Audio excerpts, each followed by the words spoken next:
Miles Thornton woke to unfamiliar sunlight slanting through hotel curtains he didn't remember closing. His arm reached instinctively across the bed, finding only cool sheets where Sabrina should have been. "Breakfast?" he murmured, still half asleep. The hotel room remained silent. Her suitcase was gone. Her travel toiletries vanished from the bathroom counter. His phone chimed with a new message. Sabrina's name on the screen momentarily relieved his growing unease. "Hey, sleepyhead. Surprise. I changed your return flight to next week. Thought you'd enjoy some alone time in Sweden. Just a little prank. Figure it out. You always do. Love you." Miles stared at the message, stomach hollowing. This wasn't the first spontaneous adventure Sabrina had orchestrated at his expense, but abandoning him in a foreign country crossed a line even she had never approached before. Miles Thornton rolled over in the unfamiliar hotel bed, his hand reaching instinctively for Sabrina. His fingers found only cool sheets. The absence registered slowly as his consciousness gathered itself from sleep. Stockholm's morning light filtered through thin curtains, casting unfamiliar shadows across the room. Sounds drifted up from the street below. Conversations in Swedish, the distant chime of bicycle bells, a melodic announcement from a passing tram. All reminders that he was far from home. "Sabrina." His voice sounded strange in the empty room. Miles sat up, blinking away sleep. Perhaps she'd gone for coffee or breakfast. But her pillow showed no impression, as if she hadn't slept there at all. He frowned, noticing the closet door ajar. Her suitcase was gone. A flutter of unease passed through him as he swung his legs over the side of the bed. The bathroom door stood open, light off. Her toiletry bag had vanished from the counter, leaving only his razor and toothbrush in solitary occupation. Miles checked his watch. 8:17 a.m. They'd planned to visit the Vasa Museum this morning. Something wasn't right. His phone lay charging on the nightstand. He reached for it, hoping for a message explaining her absence. The screen illuminated with a notification. One new message from Sabrina, sent 30 minutes ago. "Hey, sleepyhead. Surprise. Changed your return flight to next week instead of today. Thought you'd enjoy some alone time in Sweden. Don't worry, I left you with enough kroner for a few days. Just a little prank. Figure it out. You always do. Love you." Miles read the message twice, his stomach hollowing with each word. The cheerful tone, the exclamation points, the casual mention of alone time, all of it struck him as surreal. "A prank?" he whispered to the empty room. He dialed her number immediately. The call went straight to voicemail. He tried again with the same result. Miles paced the suddenly claustrophobic hotel room, running his hand through his hair. This wasn't the first time Sabrina had orchestrated what she called spontaneous adventures. Last year, she'd rebooked their anniversary dinner reservations at a different restaurant without telling him, leaving him waiting for 45 minutes before sending a cheeky text with the new location.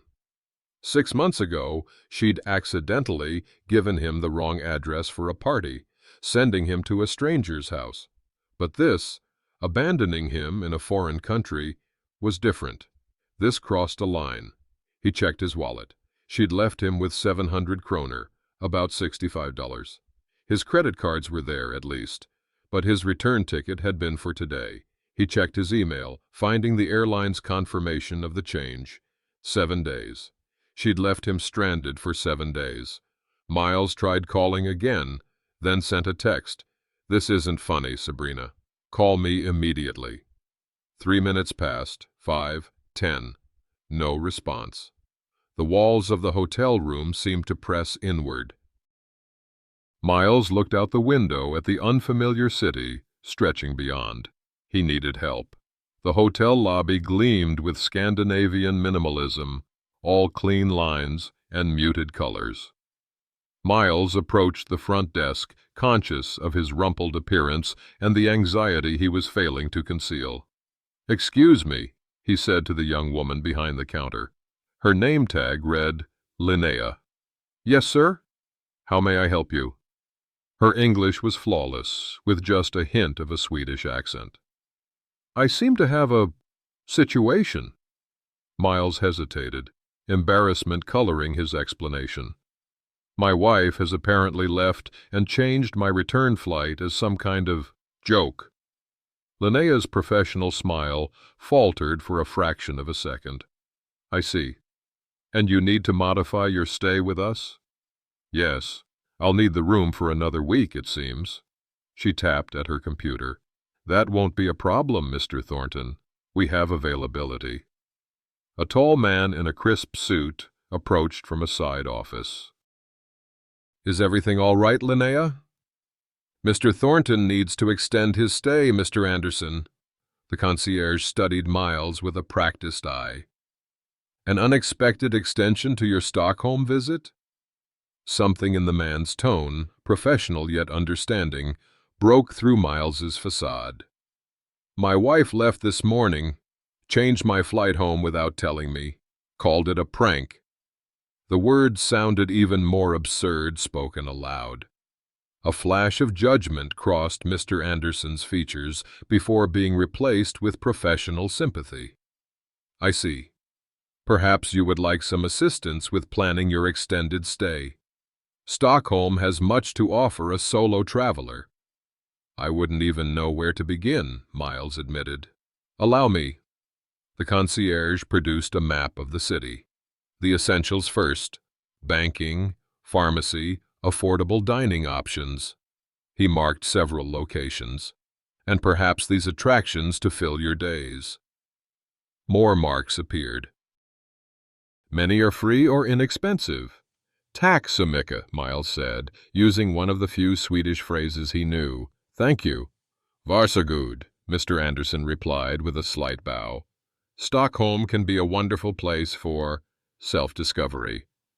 Miles caught the implication. Was his marital situation that transparent? As he turned to leave, his phone chimed with a new notification. Sabrina finally responding. A knot formed in his stomach as he prepared to read her message. Whatever excuse she offered, whatever justification she'd concocted, Miles knew with sudden clarity that this was no isolated incident. This was a pattern, and for the first time, he was seeing it clearly. Miles sat on the edge of the hotel bed, phone propped against the desk lamp. On the screen, two familiar faces peered back at him with growing concern. David and Tessa, friends from back home. "She just left you there?" David's voice carried equal parts disbelief and something else, a wariness that caught Miles's attention. "As a prank, apparently." Miles ran a hand through his hair. "I've been trying to reach her all morning, but she's not picking up." Tessa and David exchanged a glance that seemed loaded with unspoken meaning. "What?" Miles asked. Tessa hesitated. "It's just... This isn't exactly out of character for her, Miles." "What do you mean? She's never abandoned me in a foreign country before." "No, but..." David leaned closer to the camera. "Remember when she told you the wrong time for our dinner party? You showed up 2 hours early while she was running errands?" Miles felt a flicker of defensiveness. "That was a miscommunication." "Was it?" Tessa asked gently. "Or the time she forgot to tell you about changing your anniversary reservations until you'd been waiting alone for nearly an hour?" "She likes spontaneity," Miles countered, but his voice lacked conviction. David sighed. "Miles, we've wanted to say something for a while. These aren't just quirky mix-ups. They're patterns. What Sabrina does," Tessa chose her words carefully, "it's not just spontaneous. It's controlling. She puts you in situations where you're uncomfortable or embarrassed, then swoops in as the one with all the answers." The words hung in the digital space between them. Miles stared at his friends' concerned faces, thousands of miles away, yet suddenly speaking truths that felt too close.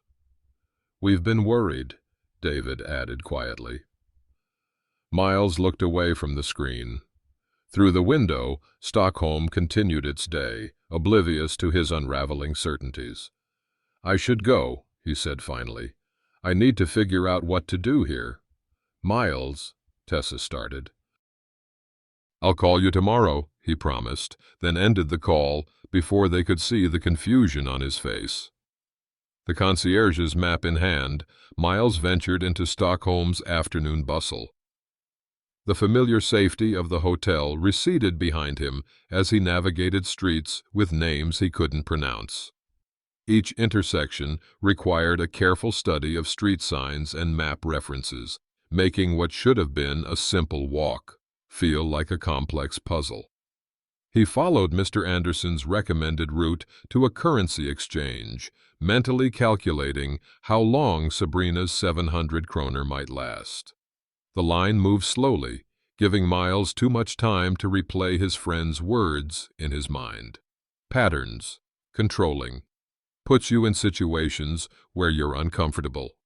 When his turn came, he exchanged a modest amount from his personal account, preserving most of his funds until he better understood his situation. Outside again, he oriented himself toward Gamla, the old town, where the concierge had marked several affordable cafes. The narrow cobblestone streets wound between colorful buildings that might have delighted him under different circumstances. Now, each unfamiliar turn only emphasized his isolation.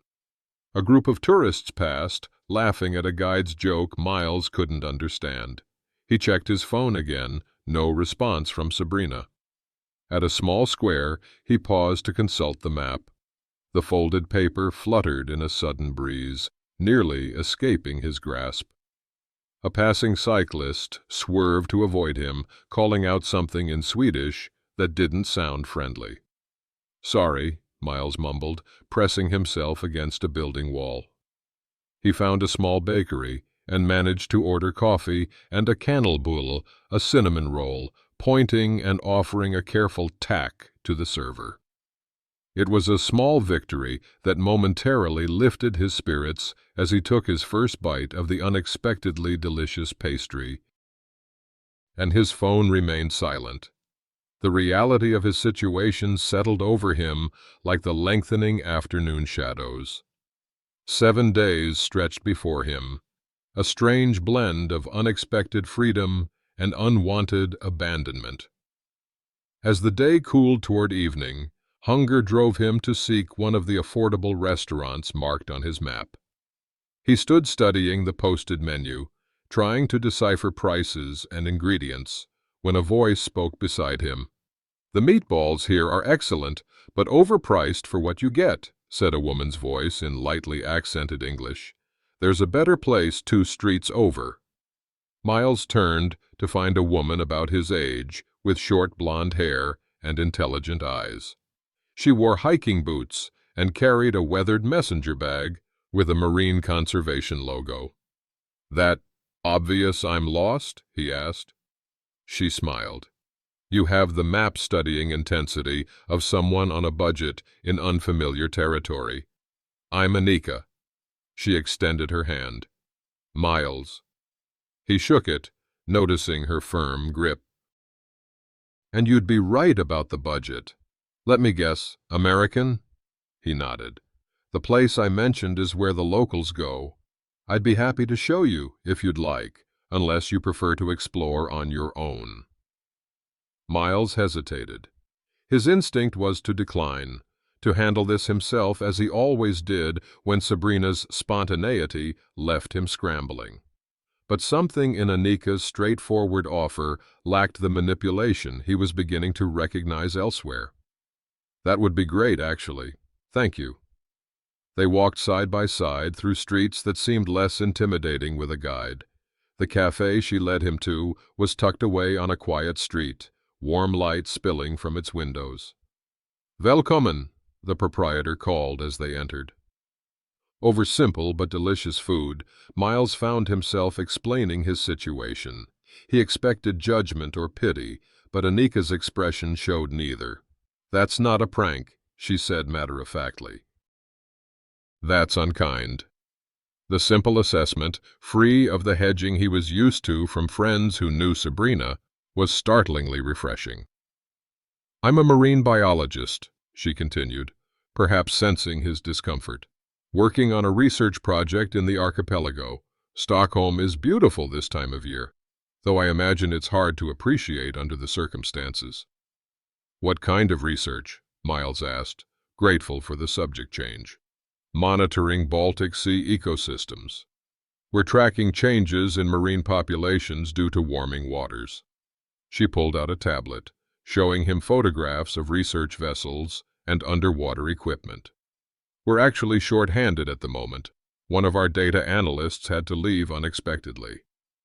As Anika described her work, Miles found himself genuinely engaged for the first time since discovering Sabrina's message. Here was something real, something meaningful, a stark contrast to the manipulation that had stranded him. His phone buzzed on the table, screen lighting up with Sabrina's name. Anika noticed his expression change. "Your wife?"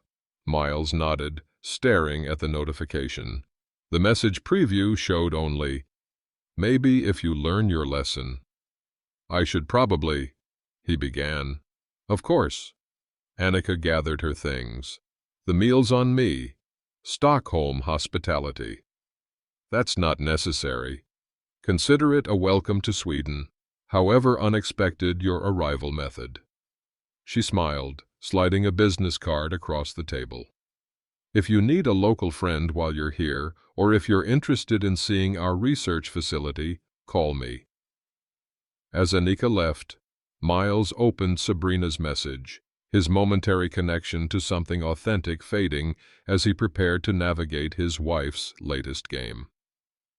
3 days into his unexpected Stockholm stay, Miles had established something resembling a routine.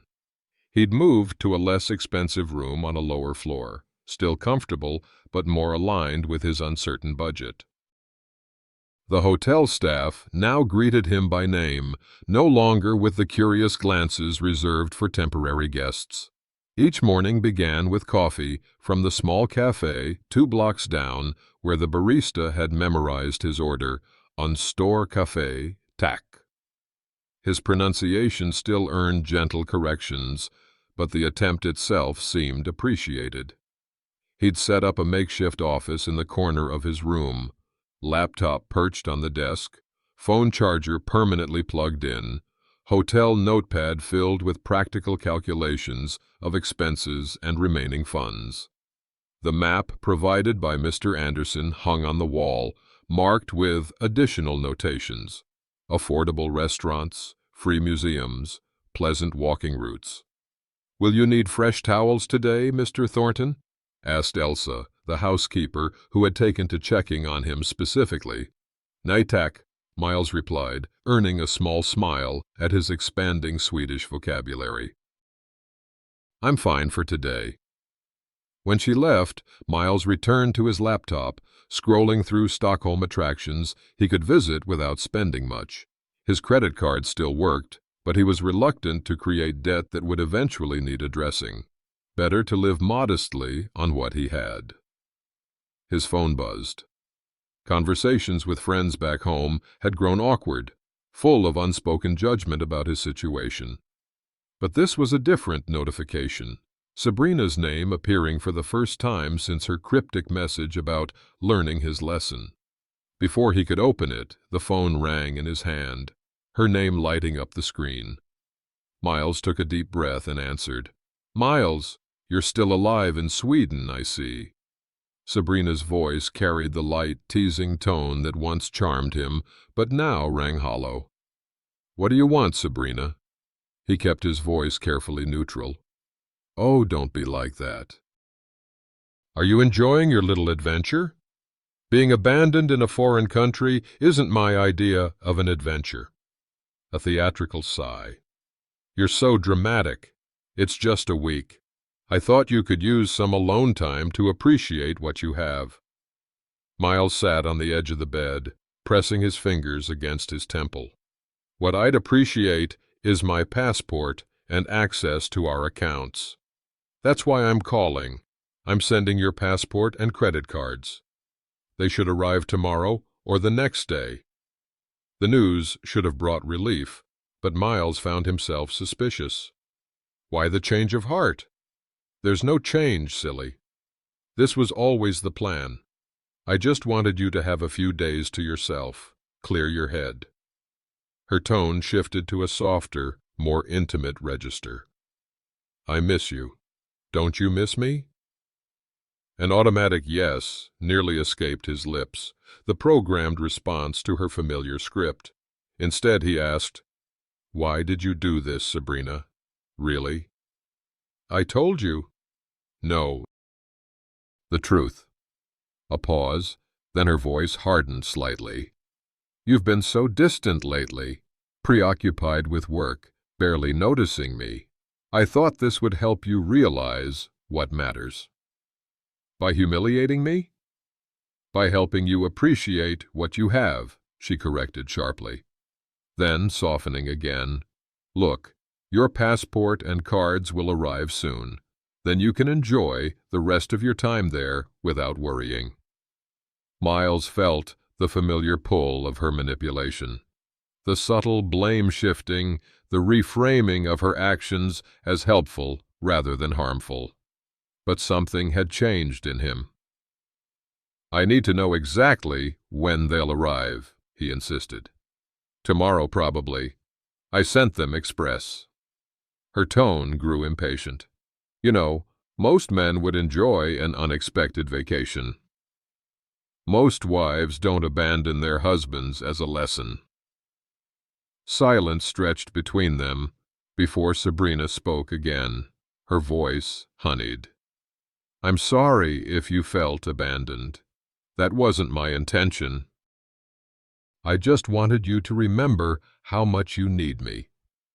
The conversation continued for several more minutes, Sabrina alternating between affection and subtle accusations, Miles maintaining a firm request for his documents.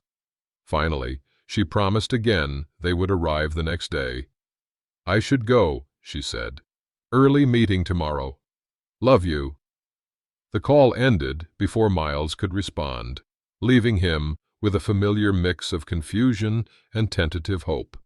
He set his phone down and gazed out the window at Stockholm's evening skyline. Maybe this ordeal was nearly over. The next morning, Miles made his way to the hotel's business center, a small room with 2 computers and a printer.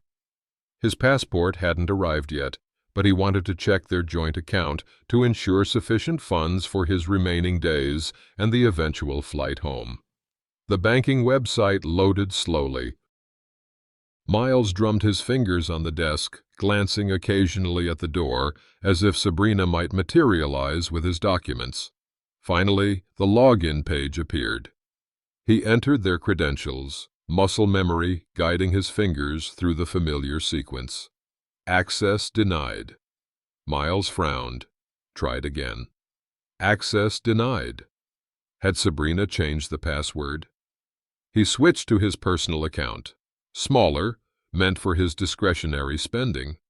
The login worked, revealing a balance far lower than he'd expected. His last paycheck should have been deposited 3 days ago. A cold sensation spread through his chest. He called the bank's international service line. "Good morning. This is Marjorie with First National. How may I assist you today?" "I'm trying to access my joint account, but the password isn't working," Miles explained, trying to keep his voice steady. "I'd be happy to help with that." "Can I have your name and the last 4 digits of your Social Security number?" Miles provided the information, along with additional verification details. "Thank you, Mr. Thornton. I see the issue. It appears that your joint account was closed 3 days ago." "Closed?" The word felt like a physical blow. "That's impossible. I didn't authorize that." According to our records, Mrs. Thornton closed the account on Monday and transferred the balance to a new account solely in her name.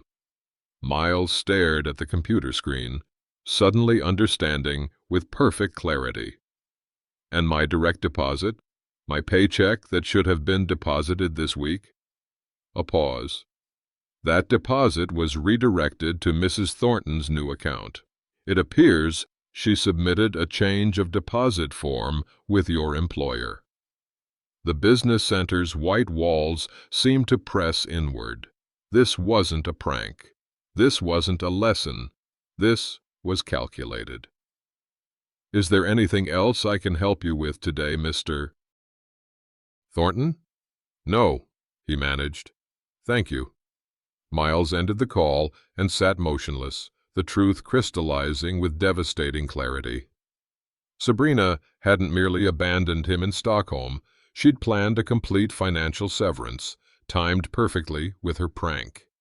The promised passport and credit cards would likely never arrive. His phone chimed with an email notification. Through the fog of betrayal, Miles recognized the sender, his family member back home. The subject line read only, "You need to see what Sabrina's posting online." Miles stared at the subject line of his cousin Jennifer's email, stomach already knotting. He clicked to open it, dreading what he might find. "Miles, I hate to add to what you're going through, but you need to see what Sabrina's been posting. She's telling everyone you had some kind of breakdown and abandoned her in Sweden. She's posting sympathy phishing updates about being so worried about you and how she's trying to help from afar. She's even started a hashtag #FindingMiles, like you're missing, not stranded by her. I've attached screenshots. It's getting attention. People are commenting with concern, offering help, suggesting mental health resources. She's playing the worried wife while making you look unstable. Call me when you can. We're all worried about you, not her. Love." Jen Miles clicked through the attached screenshots with growing horror. There was Sabrina, looking appropriately concerned in selfies, captioned with worries about his erratic behavior and sudden decision to stay in Sweden alone. One post showed their wedding photo with the text, "Marriage is for better or worse. Praying my husband finds his way back to himself soon." Finding Miles. Marriage struggle. Mental health awareness. The comments were worse. Friends and acquaintances offering support, expressing concern for his well-being. Some even sharing resources for families of people experiencing mental health crises. A wave of humiliation washed over him. While he'd been negotiating for basic necessities, Sabrina had been crafting an elaborate fiction painting him as unstable, herself as the devoted, worried spouse.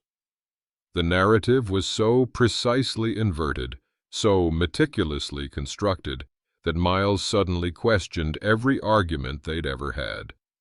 How many times had she twisted reality, cast him as unreasonable, herself as rational?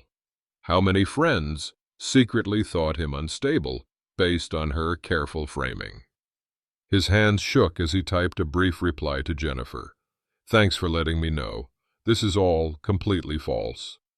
She left me here, changed my flight, emptied our accounts. Call you tomorrow with more details. Need to process this." Miles set his phone down, then picked it up again. He had to know the full truth. There was one person who might have it, Greg, a mutual friend who had been close to Sabrina before introducing them 4 years ago. He composed a simple text. "Greg, I need to talk. It's important. Video call possible." The response came almost immediately. "Been waiting for your call. 30 minutes?" Greg's face appeared on the screen. Familiar, yet somehow changed. The usual easy smile was replaced with a grim expression that immediately confirmed Miles's fears. There was more to learn. "Thanks for talking," Miles began. "I need the truth, Greg. All of it." Greg nodded. eyes downcast. "I've wanted to tell you for a long time. When Jennifer called about Sabrina's posts, I knew it was time." "Tell me what, exactly?" Greg took a deep breath. "Sabrina's been unfaithful, not just once, throughout your marriage." Miles had suspected something, but hearing it confirmed still felt like a physical blow. How long have you known?" "Since the beginning." Greg's voice carried the weight of long-held guilt. "The first time was 3 months after your wedding, with Ryan from her office." "Ryan." Miles repeated the name, memories reconfiguring. The late meetings, the texts she'd shielded from his view. "Who else?" "That personal trainer from her gym, a client from the advertising agency. And—" Greg hesitated. "And?" Miles pressed. "Keith, my brother-in-law." Greg's voice broke slightly. "That's why I finally had to step back from spending time with both of you. I couldn't keep watching this happen." "Why didn't you tell me?" The question emerged flatter than Miles intended, all emotion drained from his voice. "I tried, in my way. Remember when I suggested you two get counseling, when I asked if you were really happy?" Greg's face showed genuine anguish. "She always had explanations for everything, made you seem paranoid if you questioned her. She'd tell people you were controlling if you asked where she'd been." Miles remembered. The subtle accusations whenever he expressed concern. The way friends would look at him with slight disapproval when he'd questioned Sabrina's changing stories. "There's more," Greg continued reluctantly. He held up his phone, showing Miles a series of photos. "These are from her Instagram stories, only visible for 24 hours. Different from what she's posting publicly."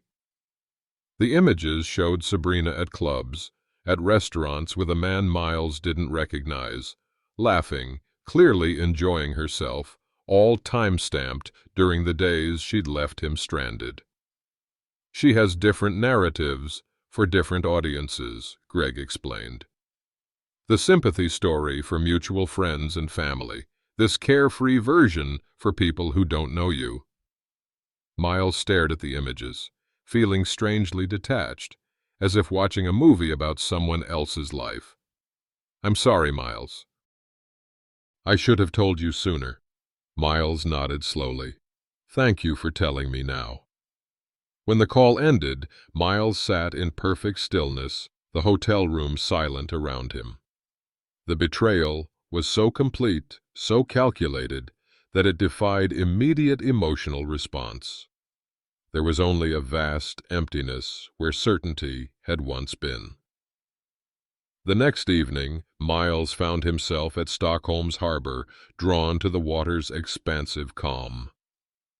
The sunset painted the sky in shades of amber and violet, reflecting on the gentle waves.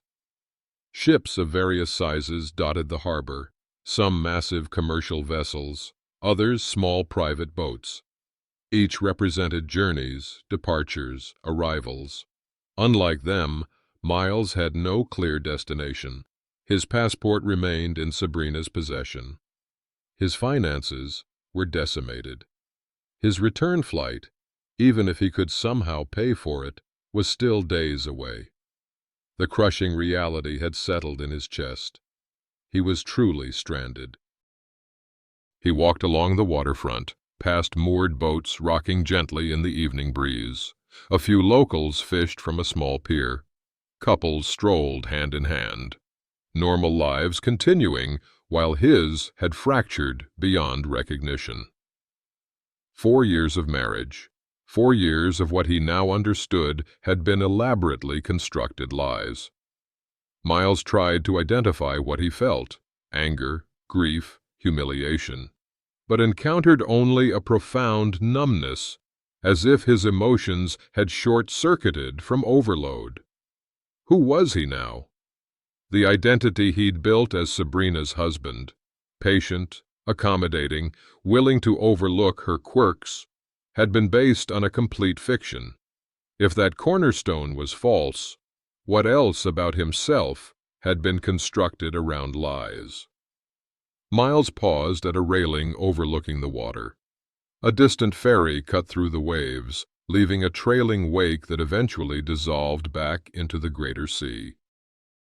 He watched it disappear, thinking about impermanence, about how quickly established patterns could disintegrate. The practical questions loomed large. How would he get home? Where would home even be, with their shared apartment now inaccessible? What would he return to? The thought of explaining this humiliating situation to colleagues, of rebuilding his life from scratch, felt overwhelming. Yet beneath the practical concerns stirred something else, a faint sense that perhaps this forced separation had revealed a truth he needed to see. The person who had orchestrated this betrayal was not someone worthy of his loyalty or love. The relationship he'd been fighting to preserve had never truly existed. The water stretched before him, both barrier and possibility. Stockholm, initially a prison of circumstance, now seemed strangely like neutral ground, a place where he might, eventually, reconstruct himself apart from Sabrina's manipulations. A cargo ship sounded its horn, the deep tone resonating across the harbor. Miles watched it begin its journey outward, toward the open sea. "It's beautiful here at sunset, isn't it?" He turned to find Anika standing beside him, her presence somehow both unexpected and exactly what he needed at that moment of deepest isolation. "It's beautiful here at sunset, isn't it?" Anika said, her voice breaking through Miles's isolation. He turned, surprised by her presence, yet somehow comforted by it. "How did you find me?" "I didn't, actually," she smiled, leaning against the railing beside him. "I walk here most evenings before heading to the research vessel. It's my thinking spot." She gestured toward the harbor, where a medium-sized vessel was moored at the far dock, its white hull gleaming in the fading light. "That's our floating laboratory." Miles nodded, uncertain what to say. Part of him wanted solitude to process the day's revelations, yet another part recognized the relief of human connection that expected nothing from him. "Are you all right?" Anika asked, her directness refreshing after years of Sabrina's calculated conversations. "Not really," Miles admitted. Then, surprising himself with his candor, "I just found out my wife emptied our accounts, and has been unfaithful, and is telling everyone I abandoned her." Anika didn't offer platitudes or forced sympathy, just a thoughtful nod. "That's more than anyone should have to handle alone." They stood in silence for a moment, watching the harbor lights reflect on the water. "Remember I mentioned we lost our data analyst?" Anika said finally. "The position is temporary, just for the remainder of our research cycle. 6 weeks. It's not glamorous work, but it includes room and board on the vessel." Miles looked at her, uncertain. "I don't know anything about marine biology." "We don't need a marine biologist. We need someone who can organize data, run basic analyses, handle spreadsheets. I've seen your CV online. Your background in project management would actually be perfect." "You looked me up?" "Professional curiosity," she admitted. "After you mentioned your situation, the job pays modestly, but you'd have a place to stay while you figure things out." Miles glanced back toward the city, where his dwindling funds barely covered his hotel room. Then toward the research vessel, its running lights now visible against the darkening sky. "Why would you offer this to a stranger?" "You're not exactly a stranger anymore," Anika replied. "And honestly, we're desperate. Our funding requires this research to be completed on schedule." She handed him a brochure. "Think about it. We're docked here until tomorrow at 9 a.m. If you're interested, come by before then. If not," she shrugged. "No pressure. I'll think about it." Miles said, the brochure heavy in his hand. Sometimes the worst circumstances lead us where we need to be, Anika said. At least, that's been my experience. As she turned to leave, Miles felt something shift within him. Not hope exactly, but possibility. The research vessel Östersjön, Baltic Sea in Swedish, was smaller than Miles had imagined. About 30 meters long, with a practical design that prioritized function over aesthetics. At 8:30 the next morning, he stood on the dock, duffel bag containing his few possessions slung over his shoulder. Anika greeted him with a professional nod that conveyed neither surprise nor expectation. You decided to come. I did. Let me introduce you to the team and show you around. The narrow gangplank led to a surprisingly organized deck. Equipment was secured with meticulous care, and despite the limited space, there was a sense of order rather than confinement. This is Lars, our chief scientist, Anika said, introducing a bearded man in his 50s who was adjusting equipment near the bow. Welcome aboard, Lars said, shaking Miles's hand firmly. Anika says you might be our data salvation. I'll do my best, Miles replied, trying to project more confidence than he felt. And this is Elise, our marine biologist specializing in Baltic ecosystems. A woman looking up from a collection of samples nodded in greeting. Nice to meet you. Are you familiar with taxonomic classification systems? Not specifically for marine life, Miles admitted. No worries, Elise replied easily. The system itself is what matters, the specific categories you can learn. As Anika led him below deck, Miles observed the team's interactions, professional but warm, focused but not tense. There was none of the walking on eggshells feeling he'd grown accustomed to with Sabrina. This will be your workspace, Anika said, showing him a small but functional area with a computer station. And your quarters are through there, basic but private. Miles surveyed the compact cabin with its narrow bunk, small desk, and tiny porthole window. It was minimal but dignified, a literal safe harbor. What exactly would I be doing? He asked. Our research tracks Baltic Sea ecosystem changes related to warming waters, Anika explained, opening a database on the computer. We collect samples, analyze them, and input the data. But we're behind on organizing and analyzing the accumulated data. She showed him spreadsheets of measurements, taxonomic classifications, and environmental readings. We need this standardized, analyzed for patterns, and prepared for publication.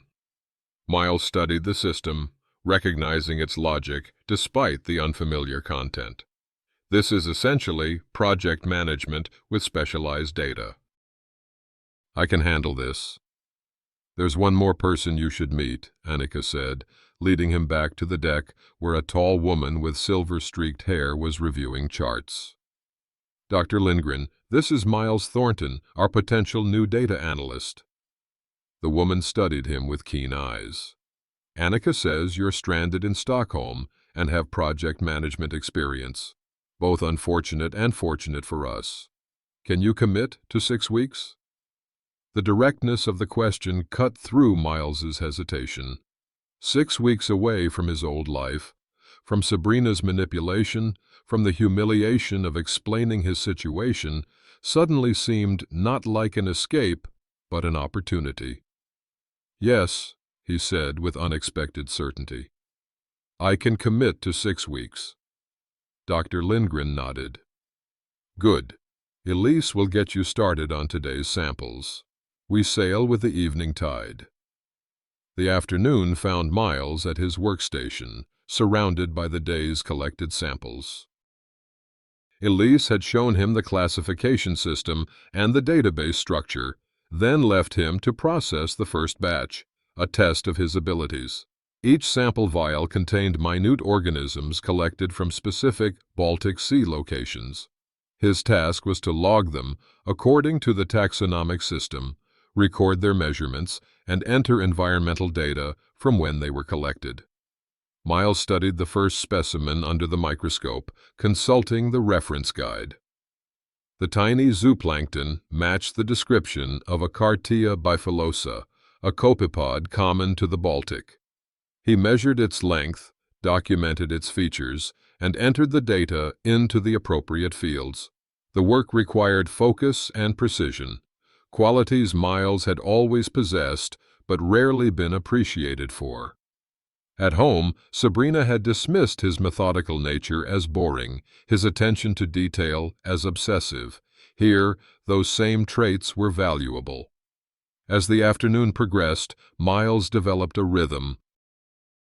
Each specimen became a puzzle to solve, each data point a small victory.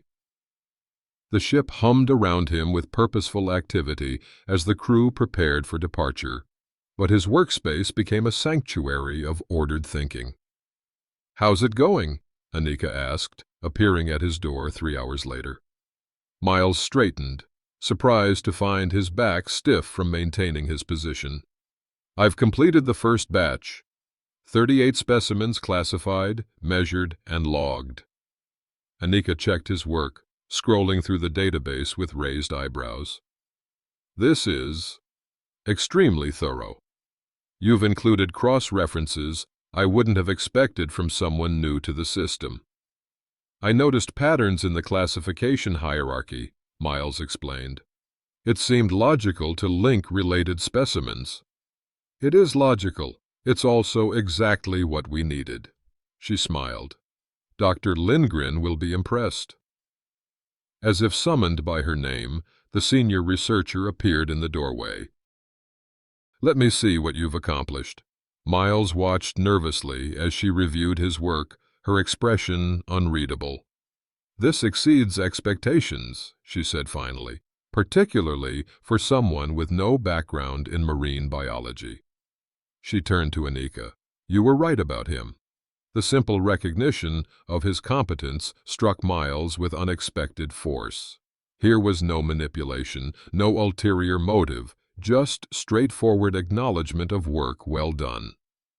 "We depart in 1 hour," Dr. Lindgren continued. "Mr. Thornton, are you still certain about joining us? Once we're at sea, changing your mind becomes complicated." Miles looked at the organized data on his screen, at the specimens he'd successfully classified, at the small workspace he'd already begun to make his own. For the first time in days, he felt grounded in something real. "I'm certain," he said, his voice stronger than before. "I want to be part of this research."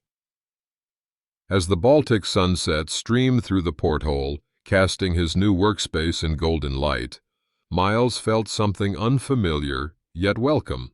Not happiness exactly, but purpose. The irony wasn't lost on him. Sabrina's attempt to abandon him had led him to precisely where he needed to be. 2 weeks after joining the research vessel, Miles sat in his small cabin, laptop open before him. His temporary quarters had acquired personal touches. A small map of the Baltic pinned to the wall. Research notes organized in precise stacks. A mug from the team's last port stop. On his screen, the serious face of attorney Victoria Hansen regarded him from Stockholm. Their video consultation, arranged through an international legal service, was entering its 2nd hour. "So to summarize, Mr. Thornton," she said, "we've filed the emergency injunction to freeze remaining marital assets and secured your employer's agreement to redirect your upcoming paycheck to your new personal account." Miles nodded, making notes. "And the passport situation?" "The Swedish authorities can issue an emergency travel document, but it requires proof your passport is truly inaccessible. I've prepared the necessary affidavit." She held up a document. "Once you sign electronically, we'll submit it today." "Thank you," Miles said. "What about our apartment lease? Since both names are on it, she can't legally exclude you. However," Victoria's expression turned pragmatic, "I suggest focusing on securing your finances and identity documents first. Property can be addressed once you return. Miles felt a sense of order emerging from chaos. Each legal step represented a boundary being established, a reclaiming of territory Sabrina had seized. "Your situation is unfortunately not uncommon," Victoria continued. "Financial abandonment is a recognized form of abuse. The courts view it seriously." The word abuse hung in the air.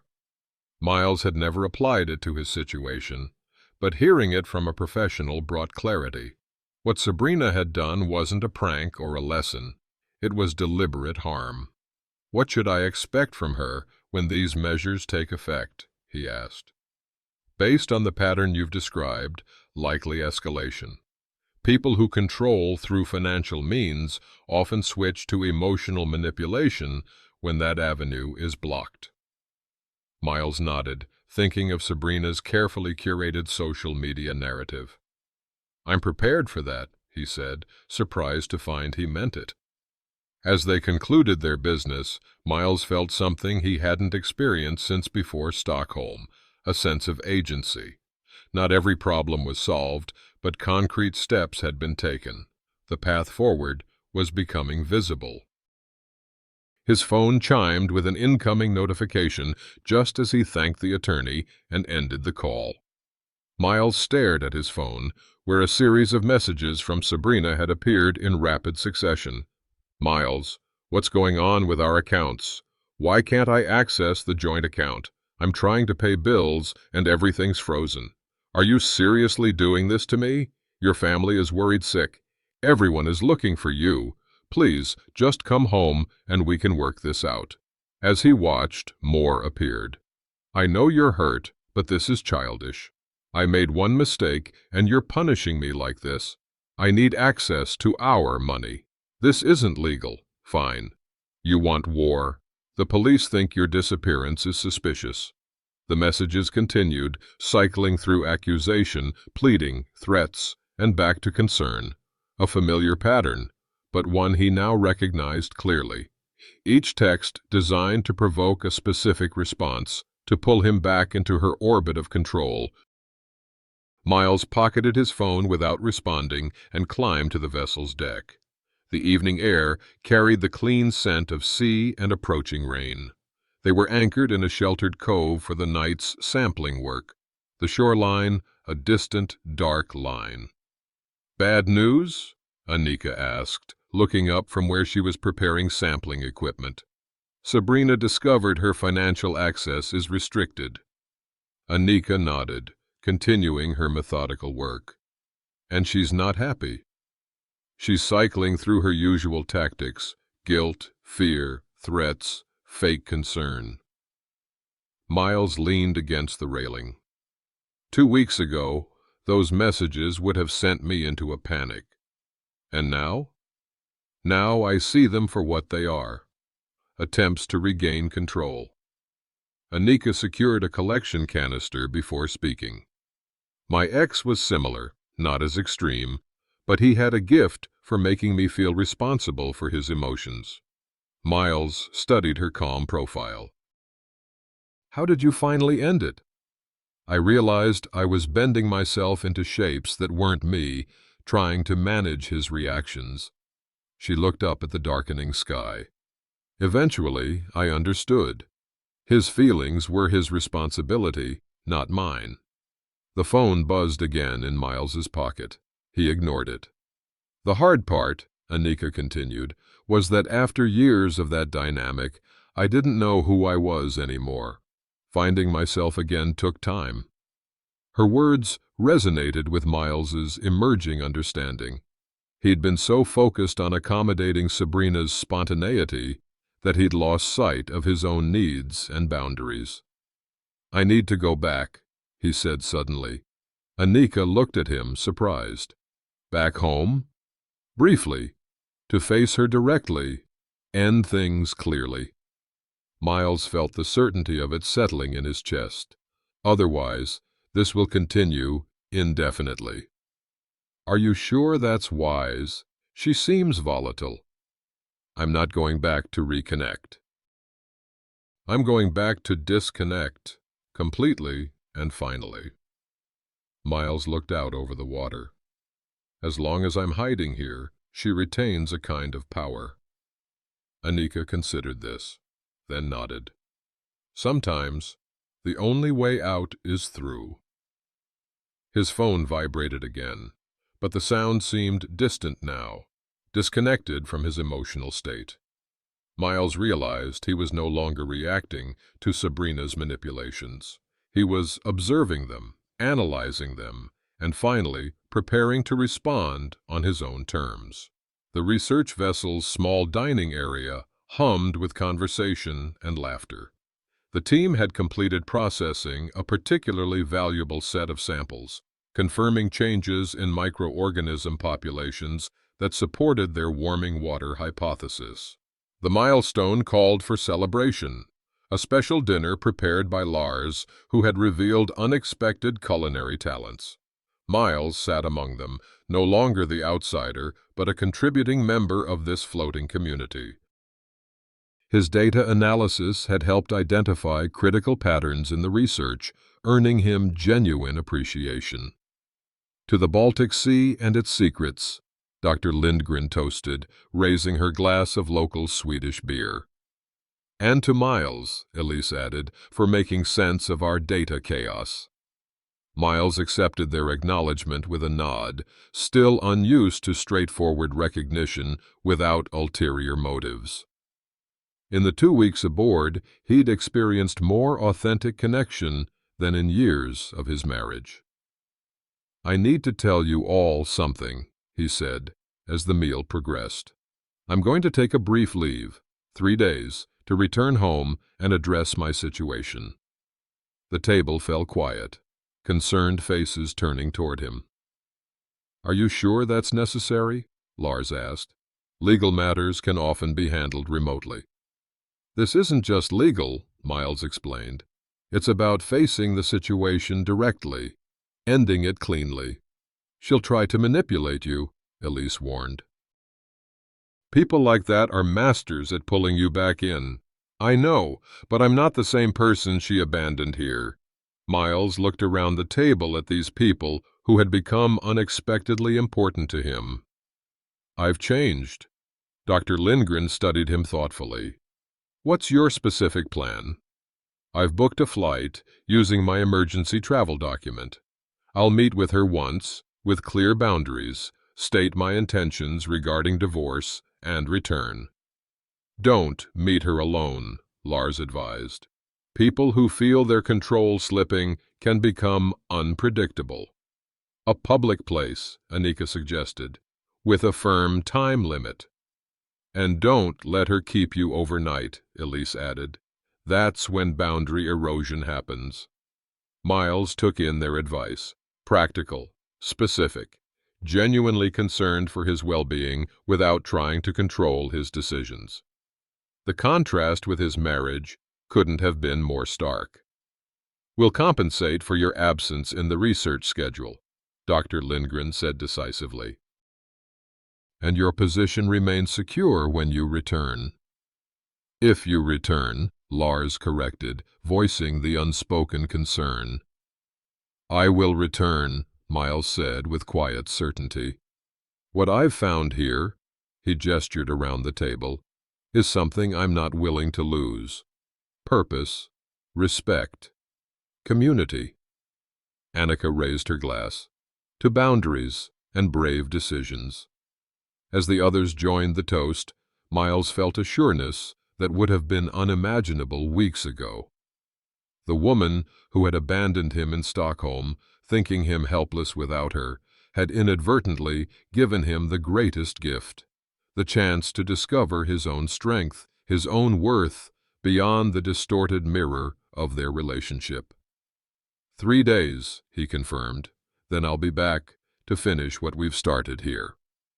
The plane descended through clouds toward the familiar skyline. 1 month earlier, Miles had woken in Stockholm to discover Sabrina's abandonment. Now he was returning home by choice, with a clear purpose and a return ticket to Sweden already booked. He touched the emergency travel document in his jacket pocket, a tangible reminder of what he'd overcome. Beside it was a small notebook filled with marine data observations he'd jotted down during quiet moments. These items represented his new reality more truly than the wedding ring he'd already removed. The flight attendant's voice came over the intercom. "Welcome to your destination. Local time is 2:15 p.m." Miles gathered his single carry-on bag. No checked luggage, nothing to potentially delay his departure in 3 days. The research team's advice had been practical: travel light, stay mobile, maintain control of the timeline. As he navigated through the airport, Miles noticed his posture had changed. Where he'd once moved with the slight hunch of someone trying to avoid notice, he now walked with the quiet confidence of purpose. Several travelers glanced his way, perhaps sensing the calm determination in his stride. "Taxi, sir?" asked an attendant at the ground transportation desk. "Yes, please." During the ride, Miles watched the familiar landscape pass by. Same city, same streets, but viewed through entirely different eyes. The taxi driver attempted conversation, but Miles responded with polite brevity, conserving his mental energy for what lay ahead. When they turned onto his street, Miles felt a momentary tightening in his chest. Not anxiety, but awareness. This neighborhood had been home for 4 years. Now it represented a chapter ending. "Just here is fine," he told the driver, choosing to be dropped at the corner rather than directly in front of the building. He wanted these last steps to be taken at his own pace, on his own terms. As he approached the apartment building, Miles noticed small details he'd overlooked before. The precise angle of afternoon light on the brick facade, the pattern of windows reflecting clouds. The place seemed smaller somehow, less significant than in memory. He took a deep breath and entered the building, ready to complete what he had started. Sabrina had clearly prepared for their meeting.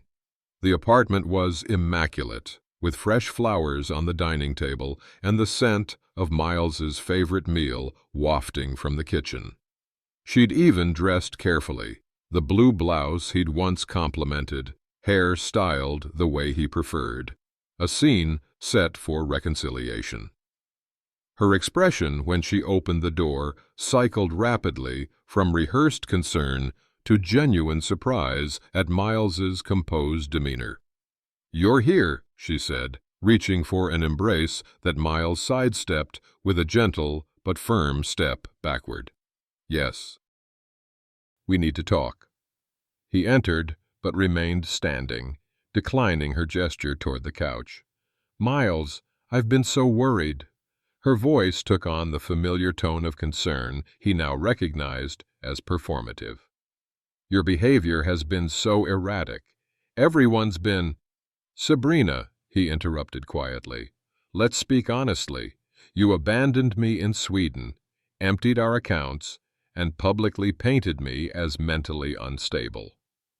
That's not fair. I was trying to help you reconnect with yourself." Her eyes filled with practiced tears. "You've been so distant, and I thought—" "I know exactly what you thought," Miles said, his voice calm but firm. "And I know about Ryan and the personal trainer and Keith." She froze, calculation visible behind her eyes, before switching to indignation. "Who told you these lies? Greg? He's always been jealous of what we have." "What we had," Miles corrected gently. "I'm not here to argue or accuse. I'm here to inform you that I've filed for divorce." The words hung in the air between them. Sabrina's expression shifted again, this time to anger. "You can't be serious. After one little joke, I was coming to join you. The tickets were already booked." Miles simply looked at her, neither challenging the obvious lie nor accepting it. "This is absurd," she continued, voice rising. You're throwing away our marriage because of one misunderstanding. What will everyone think? I don't know, Miles replied honestly, and for the first time in our relationship, I realize that doesn't matter to me. His calmness seemed to unnerve her more than anger would have. She tried another approach, moving closer, her voice softening. Miles, we can work through this. We've always been so good together. Remember Paris? Remember our honeymoon? I remember all of it, he said, the good and the bad. But this isn't about punishing you or even about the past. It's about recognizing what's healthy for both of us moving forward. Sabrina's tactics escalated through her usual repertoire. Tears, accusations, threats, seduction attempts, each meeting the same steady, compassionate but unmovable response. Miles watched her performance with a strange detachment, as if observing a storm from the safety of shelter. Finally, seemingly exhausted by the effort, she asked, "So that's it? You're just leaving?" "Yes. I've arranged for all legal communications to go through my attorney. I wish you well, Sabrina. I truly do." As he turned to leave, she called after him, "You'll never make it without me. You need me." Miles paused at the door, a small smile touching his lips. "That's the thing. I don't." The late afternoon sun cast long shadows as Miles left the apartment building for the last time. He carried only what he'd arrived with, plus a small box containing a few essential personal items, his grandfather's watch, several books with sentimental value, and the research papers he'd been working on before Stockholm. His steps felt lighter with each block. The confrontation had gone neither better nor worse than expected. What surprised him was his own emotional state. Where he had anticipated residual anger or sadness, he found only a clear-eyed acceptance and readiness to move forward. At his hotel, Miles completed the final arrangements for his departure. A brief call to Jennifer confirmed she would collect the rest of his belongings when Sabrina was out. Another call to his employer formalized his extended leave of absence. "You sound different," his boss had commented. "More decisive." "I am different," Miles had replied simply. The return flight departed at dawn. As the plane climbed through morning clouds, Miles watched his former city recede below, feeling not the wrench of departure, but the anticipation of return to the research vessel, to meaningful work, to authentic connections. He spent the flight reviewing marine data on his laptop. The Baltic ecosystem research had become more than just employment. It represented a purpose aligned with his values. The fact that this alignment had emerged from crisis seemed, in retrospect, less like coincidence and more like revelation. Stockholm welcomed him with familiar gray skies and cool air that felt somehow like homecoming. The taxi ride to the harbor passed places that had once seemed threateningly foreign, but now registered as comfortably known. The cafe where he'd first met Anika, the small market where he now recognized the shopkeeper, the harbor with its steady rhythm of arrivals and departures. As the cab approached the docks, Miles could see the Östersjön moored at its usual berth. The research vessel's white hull gleamed even in the muted Scandinavian light, a beacon of certainty in what had once been bewildering foreign territory. Standing on the dock beside a stack of equipment was Anika, clipboard in hand, as she directed the loading of new supplies. She spotted Miles and paused, her usually serious expression warming into a genuine smile of welcome. "You came back," she said, as he approached. Not a question, but a simple acknowledgement. "I said I would," Miles replied, the exchange free of the hidden agendas and manipulations that had characterized his marriage. "How did it go?" she asked, falling into step beside him as they walked toward the gangplank. "It's done," Miles said. "Cleanly, clearly, completely." Anika nodded, understanding the significance without requiring elaboration. The team will be glad you're back. We have new samples from the northern archipelago that need your analytical expertise. As they boarded together, Miles felt the vessel shift slightly beneath his feet. Not the disorienting imbalance of a month ago, but the familiar movement of a craft designed to navigate changing waters. He had arrived, not where he had expected to be, but precisely where he needed to be. 1 year later, Miles stood on the observation deck of the research vessel Östersjön, watching the sunset paint the Baltic Sea in shades of amber and gold. The research station had become home, its rhythms and routines now as familiar to him as breathing. What had begun as temporary refuge had evolved into purposeful life. Below deck, the team celebrated the publication of their research findings, conclusive evidence of changing Baltic ecosystems due to warming waters. Miles's data analysis had been instrumental, earning him co-authorship and a permanent position with the Institute. "Thought I'd find you here," Anika said, joining him at the railing. "Everyone's wondering where our data architect disappeared to." Miles smiled at the title that had become his identity. "Just needed a moment to appreciate how far we've come." They stood in comfortable silence, watching a pod of harbor porpoises surface briefly before disappearing beneath the waves. "A year ago today," Miles said finally, "I was standing at this same railing, completely lost. And now? Now I understand something I couldn't grasp then." He turned to face the water. "Relationships should add to who we are, not diminish us. They should create space for growth, not confinement." The divorce had finalized months ago with minimal drama. Sabrina had eventually moved on to someone new, according to mutual friends. Miles wished her well, genuinely, from the peaceful distance he now maintained. "The strangest part," Miles continued, "is realizing that what seemed like abandonment was actually the catalyst I needed. Being stranded forced me to see patterns I'd normalized for years." Anika nodded. "Sometimes we need to be removed from familiar surroundings to recognize what's healthy and what isn't." As the last light faded from the horizon, Miles thought about the countless people still caught in relationships that diminished rather than enhanced, that controlled rather than supported. How many mistook manipulation for love, accommodation for connection? "We should get back to the celebration," Anika said, her hand briefly touching his in a gesture of authentic connection. Miles nodded, taking one last look at the open water.